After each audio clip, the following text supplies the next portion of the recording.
Doctor साहब, इससे पहले के प्रोग्राम का बाकायदा आगाज़ करें, इसी नशिस्त में कुछ अहम बातें आपने की थी, वो हम अपने नाजरीन को दिखाते हैं, वापस आएंगे और प्रोग्राम का बाकायदा आगाज़ करेंगे। जी, प्ले कीजिएगा।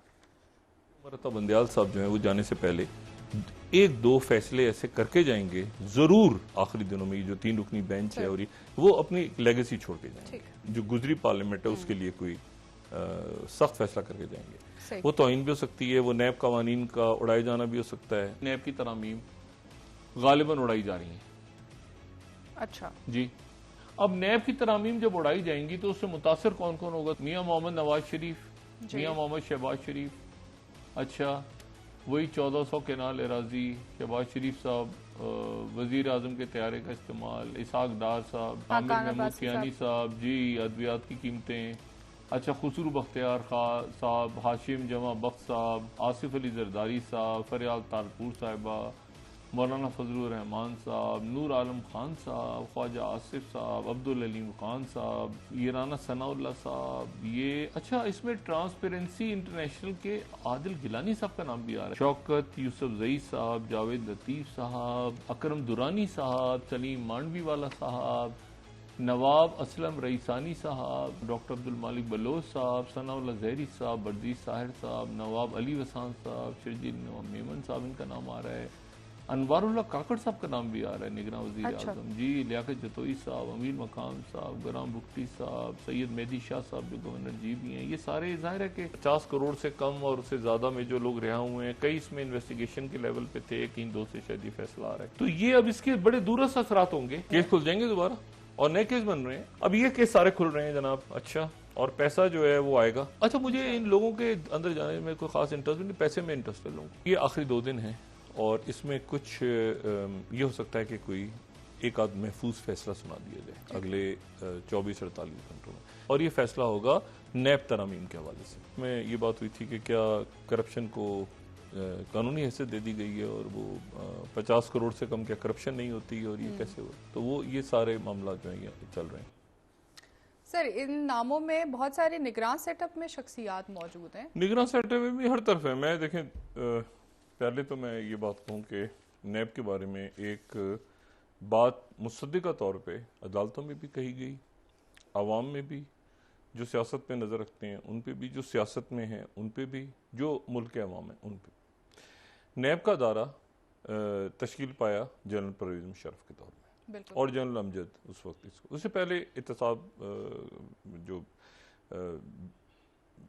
इत्तेसाब कमीशन ये जो भी उससे पहले बना हुआ था, तो वो नवाज शरीफ साहब के दौर में बना हुआ था, लेकिन उसमें जो है वो सैफुर रहमान साहब जिसको देख रहे थे। लेकिन ये कि जब मुशर्रफ साहब आए तो उन्होंने नैब का अदारा तश्कील दिया और उसमें जनरल अमजद साहब जो हैं उन्होंने सारे मुकदमात वगैरह बनाए।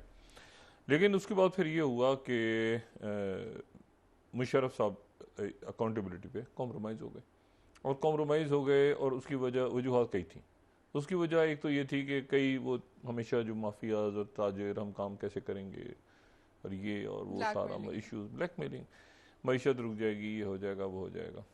तो पहले तो ये कि उन्होंने मतलब है कि एक इतना हंगामा बपा किया कि उसके नतीजे में मुशर्रफ साहब ने केसेस वापस किए। फिर उसके बाद इलेक्शन जब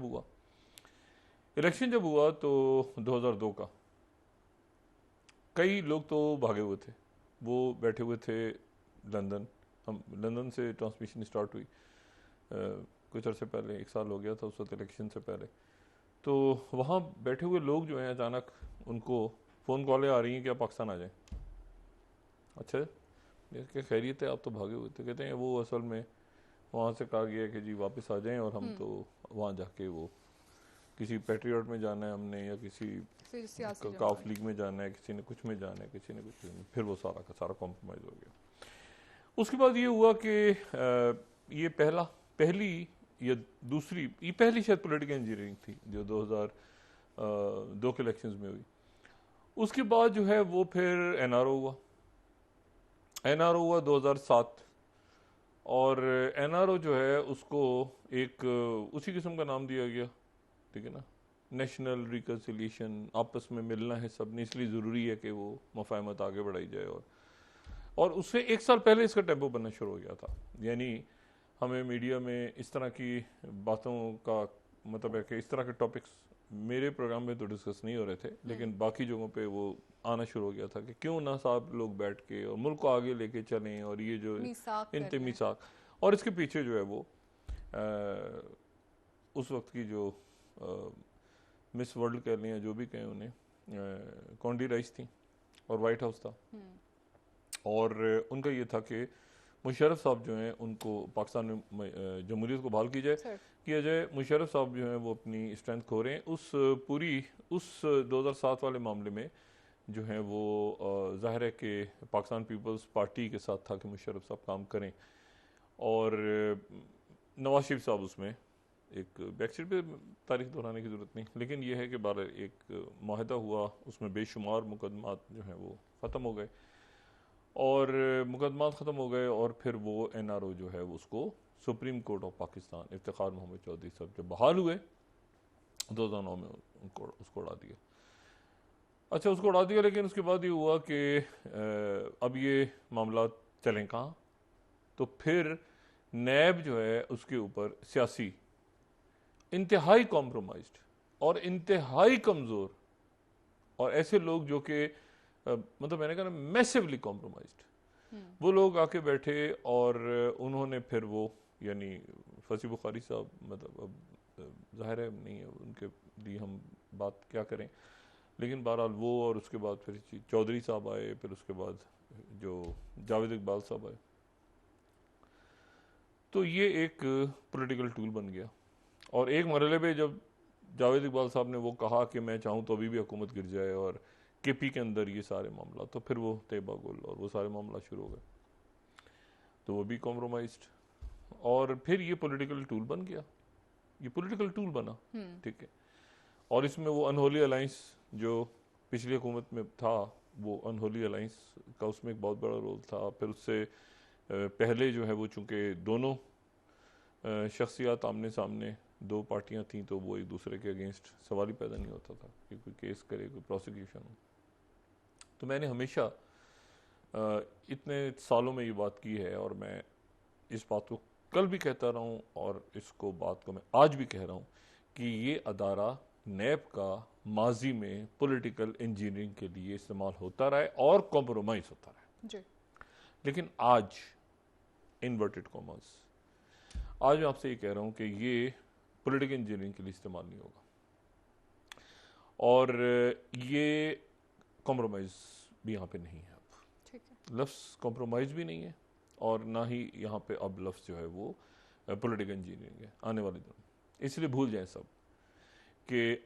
और ये बात मैंने जब फसी बुखारी साहब के दौर में, उसके बाद यानी मैंने इतने सालों में आज तक नहीं कही, जितने सालों से मुझे मौका मिला है बात करने का, लेकिन आज मैं आपको ये बात बता रहा हूँ कि इस मुल्क में बहुत बड़े पैमाने पर भल सफाई होने जा रही है, और भल सफाई होने जा रही है बदमाशिया की।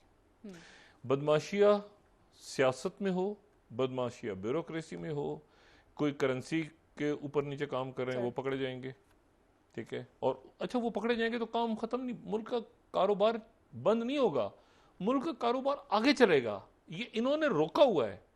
सियासत में अगर कुछ लोग हटते हैं तो उसकी जगह बेहतर लोग सियासत में आएंगे, और पार्टियों को खुद अपने आप को उसमें विड्रॉ कर लेना चाहिए, बजाय इसके कि वो बार बार देखिए ना, ये अजीब सी बात है ना, केस माफ हो गए, हमने कुछ नहीं किया, मतलब इसको अगर जेन्युइनली वो समझते हैं कि ये वाकई उनके साथ कोई मामला खराब हुए एक पार्टी के साथ, ये दो पार्टी अगर अक्रॉस द बोर्ड हो रहा है तो अक्रॉस द बोर्ड होने दें, इसमें कोई बचा है? इसमें तहरीक इंसाफ, इसमें BRT, इसमें जो है वो आज इन्होंने जो बात की है राना सनाउल्लाह साहब ने, वो बात दुरुस्त की है, क्योंकि उसमें एक तरमीम जो थी वो ये भी हुई थी कि कितने दिन तक, 90 दिन या 15 दिन, वो जो रिमांड वाली बात थी, तो वो जो है वो तो साबिक चेयरमैन जो है उस वक्त उनको नहीं अंदाजा था कि आने वाले दिनों में उन पे भी केस बनेगा, तो उन्होंने इसके खिलाफ हो गए। आज उनकी तरफ से ये आया है पैगाम कि ये जो तरामीम उड़ाई गई हैं मुझे मंजूर है, उन्होंने इसको खुशामदीद कहा है। अच्छा, हालांकि इसका असर उनके पे भी, उनके तोशा खाना पे और वो जो 190 में उस पर पड़ने जा रहा है, लेकिन उनकी तरफ से ये बयान आया है कि मैं इसको खुशामदीद कहता हूं, ठीक है, क्योंकि उसकी वजह यह है कि वो तो तोशा खाना में जो होना है उनके साथ तोशा खाना में होना है, जो साइफर में होना है वो साइफर में होना है, जो 9 मई में होना है 9 मई में होना है। लेकिन वो कहते हैं ना कि हम तो डूबे हैं सनम, तुमको भी ले डूबेंगे। उन्होंने कहा कि मैं तो गया तो सब ही गए, मैं जाता जाता सबको ले जाऊं। ठीक है, वो पहले तो भी ये कहते वो रहे हैं हाँ, डॉक्टर वो साहब। मतलब है कि वो मतलब इस वक्त देखें, वो तो उनके तो मसले बहुत थे ना, और ये बाकी बाहर घूम रहे थे सारे। और ये मतलब वो कह उनका भाई ये ठीक है 9 मई अफसोसनाक वाक़या है, सब कुछ है, सारा 9 मई का वाक़या सब। ये मतलब ये कैसे हो गया मामला। अच्छा, लेकिन मसला ये है कि वो भी उसमें फंसे हुए हैं। 190 मिलियन अभी क्लियर होना है ना करप्शन के। और फिर दूसरी बात ये है कि ये तो चले शख्सियत छोड़ के चली गई ना उनको, ये केपी के ये कोई पैट्रियट बन गई तो कोई पता नहीं क्या बन गई, ये पार्टियां बन गई सारी, ये सारे खुलेंगे ना केसेस। बीआरटी फर्ज करें अगर ये मतलब उनके दौर में तो ये उन्होंने नहीं खोले ना खुद भी, तो ये सारे खुलेंगे ना केस, बिलियन ट्रीज पता नहीं क्या, ये वो सारे मामला प्रोजेक्ट बहुत सारे केपी में थे, वो सारे खुलेंगे। उन पे भी खुल गया और उनके ऊपर ज्यादा। लेकिन उसके नतीजे में ये सारे जो थे ना, क्योंकि ये तो इनका तो मकसद इख्तिदार में ही कुछ लोगों का ये था कि वो इसलिए आए कि जल्दी से केसेस माफ करवाओ, और बाकी मुल्क का जो होना है वो देखा जाएगा। और फिर उसके बाद ये करो कि इस मुल्क में कभी एहतसाब हुआ। अब कोई नैब में पकड़े जाएंगे, अभी तो नए केस बनेंगे ना नैब के, अभी तो इन 16 महीनों के केसेस बनेंगे। वो एनआरओ खत्म है, अपनी जगह जेन में रखें, वो एनआरओ भी खत्म है 2007 वाला, उसको उड़ा चुकी है। जस्टिस उमरता बंदयाल साहब जो हैं, आज उन्होंने गुड टू सी यू करके खुदाफिज कहा सबको, और अच्छे नोट पे वो गए, क्योंकि उससे पहले फायजीसा साहब उस अशाई में आ गए थे, परसों जो अशाइया था उसमें आ गए थे, और उसमें वो शरीक हुए दोनों, तो ये अच्छा लगा। और उमरता बंदयाल साहब जो हैं ये गालिबन 2004 में ये सुप्रीम कोर्ट नहीं 2004 में ये लाहौर हाई कोर्ट, अच्छा। और लाहौर से इन्होंने स्टार्ट किया था अपना जो बतौर जज कैरियर। मैं अगर कुछ साल ऊपर नीचे करूँ मैं उसके लिए माजरत चाहता हूँ, लेकिन मैं सिर्फ ये बता रहा हूँ कि उसके बाद जब 2007 की इमरजेंसी लगी है, तो ये मैं जानता हूँ अच्छी तरह, और मुझे याद है, ये बिल्कुल मेमोरीज में है कि 2007 की इमरजेंसी में जिन लोगों ने जिन जज साहिबान ने हलफ नहीं उठाया था मुशर्रफ साहब के पीसीओ पे, तो उसमें ये भी थे। अच्छा। और ये इन्होंने हलफ नहीं उठाया था। ठीक है। और ये उसके बाद उस वक्त वापस बहाल हुए थे, जबकि इफ्तिखार चौधरी साहब, जब पूरी एक जुडिशियल मूवमेंट चली थी। अब उस जुडिशियल मूवमेंट के ऊपर बहुत सारे तबसरे हो सकते हैं, अंतरिया बहाली तहरीक, उसमें बहुत सारे मामलात हो सकते हैं।